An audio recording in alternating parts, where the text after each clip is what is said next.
आपका स्वागत करता हूं हमारे चैनल कोरेप्टी पे। तो कल हमने देखा था स्पीड, टाइम एंड डिस्टेंस के कुछ कंसेप्ट, कुछ एनालिसिस और उसके बेस पे हम कंक्लूजन निकाले थे और कुछ कन्वर्जन टेक्निक भी देखे थे। अगर आपने वो वीडियो नहीं देखा है तो डिस्क्रिप्शन में लिंक दे दिए, आप जाके देखिए। और अगर आपने अभी तक हमारा चैनल सब्सक्राइब नहीं किया तो सब्सक्राइब कर दीजिए। तो आज उसी कंसेप्ट पे बेस हम कुछ एग्जाम्पल देखने वाले हैं। तो चलिए एग्जाम्पल की ओर बढ़ते हैं। क्वेश्चन क्या है? Walking at 70% of its normal speed, Rohan is 15 minutes late in reaching class. The usual time taken by him to cover the distance between home and class is. अब क्वेश्चन को ध्यान से पढ़िए, क्या बोल रहा है? रोहन जो है उसके 70% स्पीड से जा रहा है तो उसके क्लास को 15 मिनट लेट पहुंच रहा है। तो इस कंसेप्ट को समझना है आपको। अगर आप कुछ लेने के लिए जा रहे हो या फिर कहा बाहर जा रहे हो और अगर आप 5 मिनट लेट हो तो आपको टाइम ज्यादा लगेगा ना। आपका जो यूजुअल टाइम है उससे प्लस 5 मिनट लगेगा। तो यहाँ पर क्या बोला है? रोहन इज 15 मिनट लेट, मतलब अगर यूजुअल टाइम टी है तो उसको टाइम कितना लगेगा? T plus 15। ये कंसेप्ट आपको ध्यान में रखनी है। और 70% ऑफ इट्स नॉर्मल स्पीड, अगर नॉर्मल स्पीड उसकी 1 है, 1 यूनिट है, तो क्या होगा? 70% मतलब 1 का 70%, तो 1 का 70% क्या आएगा? 0.7, ठीक है, यूनिट। अब क्या बोला है? The usual time taken by him to cover the distance between his home and class is, मतलब हमें नॉर्मल टाइम निकालना है कि वो नॉर्मली कितने मिनट में क्लास को पहुंचेगा। तो कैसे निकालेंगे? पहले मैंने यहाँ पर लिखा है होम और क्लास, उसके बीच में कुछ डिस्टेंस है d, ओके। तो s और t है नॉर्मल स्पीड एंड टाइम जो उसको जाने में लगने वाला है, और ये है 0.7s मतलब 70% ऑफ इट्स नॉर्मल स्पीड, और t प्लस 15 मतलब 15 मिनट लेट, ओके। अब मैंने यहाँ पर ये भी लिख दिया s और t है यूजुअल स्पीड एंड टाइम, और उसको मैंने s1 और t1 लिया है। तो s1 और t1 क्यों लिया है आप पिछले वीडियो में देख सकते हो, वहां पर मैंने एनालिसिस करके आपको बताया। तो यहाँ पर लिया 0.7s और t प्लस 15, ये कहां से आया? तो 0.7s मतलब 70% ऑफ इट्स नॉर्मल स्पीड, और t प्लस 15 मिनट मतलब 15 मिनट जो लेट है वो, और उसको मैंने S2 और T2 दिया। अब यहाँ पर आपको समझने वाली बात यह है कि होम और क्लास के बीच का जो डिस्टेंस है वो कांस्टेंट है दोनों केस में। कैसे? अगर आप हलवाई की दुकान में जा रहे हो कुछ मिठाई लेने, और आप 10 मिनट की डिस्टेंस पे आप 10 मिनट में कवर करोगे आपके नॉर्मल स्पीड और टाइम से। लेकिन आप आपकी नॉर्मल स्पीड से थोड़ा सा कम में जा रहे हो तो थोड़ा आपको टाइम ज्यादा लगने वाला है। डिस्टेंस तो उतना ही रहने वाला है ना, आपके घर से हलवाई की दुकान का या फिर आपके घर से क्लास का डिस्टेंस तो उतना ही रहने वाला है। टाइम कम और स्पीड कम, या फिर टाइम ज्यादा और स्पीड कम, ऐसा कुछ होगा, ठीक है। तो यहाँ पर क्या है? डी इज कॉन्स्टेंट मतलब डिस्टेंस कॉन्स्टेंट है। तो कल के हमारे बनाए हुए कंक्लूजन से हम ये लिख सकते हैं ना, S1 upon S2 is equal to T2 upon T1। ये कल के हमारे बनाए हुए कंक्लूजन से हमने ये लिख दिया। अब क्या है? S1 क्या है? फर्स्ट केस में स्पीड है S, ओके, और S2 क्या है? ये सेकंड केस की स्पीड है 0.7s। अब T2 बाई T1, T2 क्या है? T प्लस 15, मतलब अगर हमने नॉर्मल टाइम T कंसिडर किया है तो 15 मिनट लेट मतलब T प्लस 15 होगा। तो इसलिए मैंने यहाँ पर T प्लस 15 लिख दिया, और divide by T1, first case में हमने नॉर्मल टाइम T कंसिडर किया है ना, तो T आ गया। अब हम इसको सॉल्व करते हैं तो S और S कैंसिल आउट हो गया। अब हमारे पास आया क्या? 1 upon 0.7 is equal to T plus 15 upon T। तो अब हम यहाँ पर क्रॉस मल्टीप्लीकेशन कर देते हैं, T into 1T, 0.7 into T plus 15। तो T is equal to 0.7T plus 0.7 into 15 आता 10.5। अब ये नॉर्मल मल्टीप्लीकेशन है, आप कर लीजिएगा। अब इसको हम लेफ्ट हैंड साइड में लेके जाएंगे तो प्लस का माइनस होगा, T minus 0.7T is equal to 10.5। तो एक T में से 0.7T गए तो बच्चे क्या? 0.3T। अभी नॉर्मल कैलकुलेशन है, T कॉमन लीजिएगा, 1 माइनस 0.7 आता है 0.3T इज इक्वल टू 10.5। अब T कैसे आएगा? 10.5 डिवाइड बाई 0.3 करेंगे तो हमें T मिल जाएगा। हम यहाँ पर ये डेसिमल हटा देंगे, 105 डिवाइड बाई 3, तो 105 डिवाइड बाई 3 तो आएगा 35 मिनट, मतलब T is equal to 35 minute है। तो हमें क्या मिल गया? Usual time taken by him to cover distance between his home and class हमें मिल गया 35 मिनट। अब अगर उसने पूछा होता कि उसकी नॉर्मल स्पीड से 70% टाइम पे अगर वो जा रहा है और 15 मिनट लेट है, तो उस केस में टाइम क्या होगा? तो 15 मिनट लेट है मतलब t प्लस 15, तो t क्या है? 35 प्लस 15, 35 प्लस 15 आएगा 50। तो उसको लगते हैं 50 मिनट अगर वो 70% स्पीड से जाने वाला है। तो ऐसे ही सिंपल प्रॉब्लम आते हैं स्पीड टाइम एंड डिस्टेंस पे। हम और कुछ एग्जांपल देके और हमारे जो डाउट है वो क्लियर करेंगे। हाँ, तो अब हम बढ़ते हैं नेक्स्ट क्वेश्चन के लिए। नेक्स्ट क्वेश्चन क्या है? A police goes after a villain who is 250 metre before him.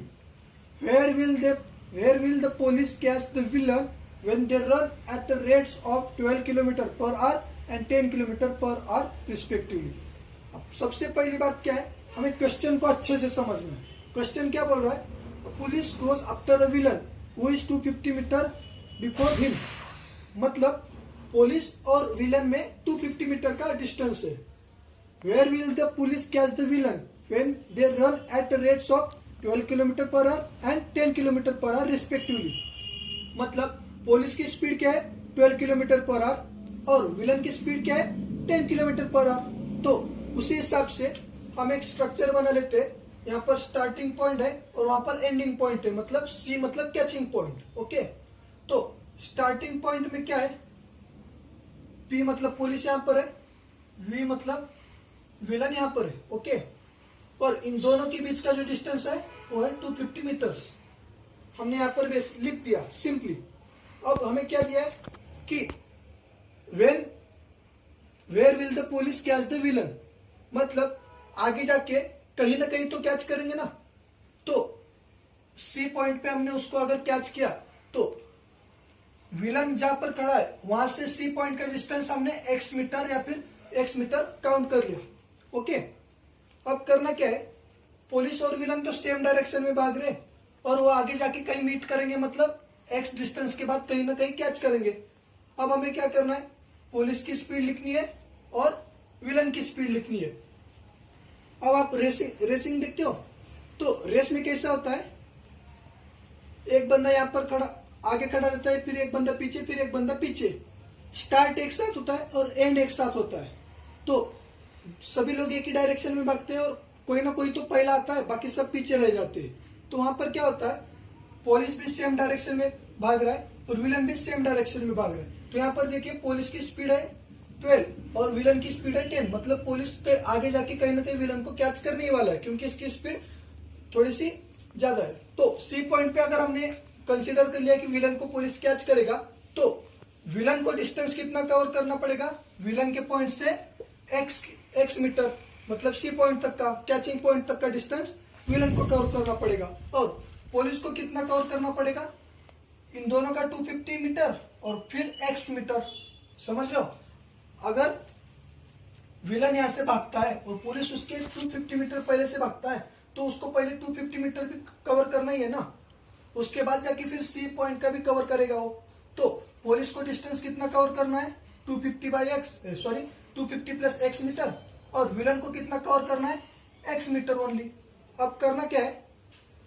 Police और विलन दोनों एक साथ भाग रहे और सी पॉइंट पे विलन को पुलिस कैच करेगा और एक ही टाइम पे कैच होगा ना। मतलब स्टार्ट भी एक ही टाइम पे कर रहे और कैच भी एक ही टाइम पे हो रहा है। इसका मतलब क्या होगा? पुलिस और villain both run for same time. समझ लो, अगर ये विलन है, ये पुलिस है, दोनों एक साथ भाग रहे और कहीं ना कहीं जाके कैच करेंगे। कैच कर रहे जब तक दोनों भी भाग ही रहे ना, तो जिस पॉइंट पे विलन कैच करेगा, पुलिस कैच करेगा विलन को, वहां पर उनका रनिंग स्टॉप होगा और स्टार्ट कब होगा? यहाँ पर। तो दोनों स्टार्ट एक साथ ही कर रहे हैं, दोनों स्टॉप एक साथ ही कर रहे हैं, लेकिन पुलिस विलन को कैच क्यों कर रहा है? क्योंकि उसके पास 2 किलोमीटर पर आवर की स्पीड ज्यादा है। ओके, अब हमें समझने वाली बात यह है कि स्टार्टिंग पॉइंट का टाइम और एंडिंग पॉइंट का टाइम, मतलब दोनों सेम टाइम के लिए भाग रहे, मतलब दो कंडीशन में टाइम कांस्टेंट है, इसलिए हमारा टाइम क्या आ गया? कांस्टेंट है। आपको कंडीशन समझना है, बाकी कैलकुलेशन बहुत इजी है, किसी को भी आएगा, आपको बस ये कंडीशन समझनी है। समझ गए? तो अब क्या आएगा? कल के एनालिसिस के कंक्लूजन के बाद हम लिख सकते हैं S1/S2 = D1/D2। तो S1 और S2 तो हमें यहाँ पर मिला नहीं, तो क्या मिला हमें? Speed of police upon speed of villain is equals to distance of police upon distance of villain. तो स्पीड ऑफ पुलिस क्या है? 12 किलोमीटर पर आवर, ओके, हमने लिख दी। स्पीड ऑफ विलन क्या है? 10 किलोमीटर पर आवर, हमने लिख दिया। पुलिस को डिस्टेंस कवर कितना करना है? 250 प्लस x मीटर का डिस्टेंस पुलिस को कवर करना है, लिख दिया हमने 250 प्लस x। अब विलन को कितना डिस्टेंस कवर करना है? x मीटर का, तो हमने लिख दिया x। अब देखिए यहां पर हमारे से मिस्टेक क्या होती है? 12 और 10 क्या है? किलोमीटर पर आवर में, और 250 क्या है? मीटर में। तो हमें 250 मीटर को किलोमीटर में कन्वर्ट करना पड़ेगा। तो क्या होगा? 250 मीटर का किलोमीटर में कन्वर्ट होगा 0.25 किलोमीटर। तो ये तो बेसिक है, आपको आ ही जाएगा। तो अब हमने यहाँ पर 2 से डिवाइड किया, 2 6 12, 2 5 10, और यहाँ पर लिख दिया किलोमीटर में कन्वर्ट करके 0.25 प्लस x। अब यहाँ से x की जो भी वैल्यू आएगी वो किलोमीटर में आएगी, तो डिवाइड बाई x। हमने अब यहाँ पर क्रॉस मल्टीप्लीकेशन कर दिया, 6x is equal to 5 into 0.25 plus x bracket में आ गया। तो अब हम इसको सॉल्व करते हैं। तो सॉल्व करने के बाद क्या आएगा? 6x is equal to 5 into 0.25 1.25 plus 5x। इस 5x को हम उधर जाएंगे तो सब्ट्रैक्ट हो जाएगा। 6x minus 5x is equal to 1.25, तो x is equal to 1.25 kilometre. इसका मतलब क्या होगा? जहां से पुलिस और विलन स्टार्ट कर चुके थे, उसके बाद 1.25 किलोमीटर के बाद पुलिस विलन को कैच करेगा। कैसे? हमने x कंसीडर किया था कैचिंग डिस्टेंस विलन के बाद का, और पुलिस को कितना कवर करना था? पहला 250 मीटर प्लस x। अब इस पे से आपको कोई भी क्वेश्चन पूछा है तो आप पॉइंट कर सकते हो। अगर क्वेश्चन में आपको पूछा है कि पुलिस ने कितना डिस्टेंस कवर कर लिया, तो कितना आप बोलोगे? 1.25 किलोमीटर प्लस ये 250 मतलब 0.25 किलोमीटर। मतलब 1.25 और 0.25 कितने होते हैं? 1.5 किलोमीटर पुलिस ने टोटल डिस्टेंस कवर कर लिया। तो विलन ने कितना कवर किया? सिर्फ x किलोमीटर। तो x क्या है? 1.25 किलोमीटर। अब कैचिंग पॉइंट कितना दूर है? तो 1.25 किलोमीटर दूर है। तो हमें पूछा क्या था क्वेश्चन में? Where will be the police catch the villain, मतलब x डिस्टेंस पूछा था, तो x डिस्टेंस क्या आएगा? 1.25 किलोमीटर आएगा। तो मैं आपको एक बार फिर से रिव्यू देता हूं। हमने पहले क्वेश्चन के मुताबिक हमने यहाँ पर बेस बना लिया, पुलिस विलन 250 मीटर डिस्टेंस है, और हमने 12 kilometre per our 10 kilometre per our question में दिया हुआ लिख लिया। तो आगे जाके कहीं ना कहीं तो कैच होगा ना, तो हमने उसको कैचिंग पॉइंट C दे दिया और उसका डिस्टेंस लिया x मीटर। तो अब हमने यहाँ पर यह नोटिस किया कि विलन को x किलोमीटर या फिर x मीटर कवर करना है और पुलिस को 250 प्लस x मीटर कवर करना है। तो यहाँ पर क्वेश्चन तो ऐसे सॉल्व नहीं होगा। तो हमने क्या किया कि कौन सा कांस्टेंट है वो देखा, टाइम कांस्टेंट है या स्पीड कांस्टेंट है या डिस्टेंस। स्पीड तो कांस्टेंट है नहीं, टाइम और डिस्टेंस भी कांस्टेंट नहीं है, क्योंकि इसको x और इसको 250 प्लस x ऐसे कवर करना है। तो बचा क्या हमारा? टाइम। वो भी कैसे? वो दोनों स्टार्ट एक साथ करेंगे और कैचिंग के बाद भी टाइम सेम रहेगा। तो हमारे यहाँ पर टाइम कांस्टेंट मिल गया और उसके हिसाब से हमने इसको सॉल्व कर लिया। मैं होप करता हूँ कि आपको यह वाला प्रॉब्लम समझ आया होगा और पिछला वाला भी प्रॉब्लम समझ आया होगा। तो अगर आपको वीडियो अच्छा लगा होगा दिल से, तो लाइक कीजिएगा, सब्सक्राइब कीजिएगा और शेयर कीजिएगा। Thank you.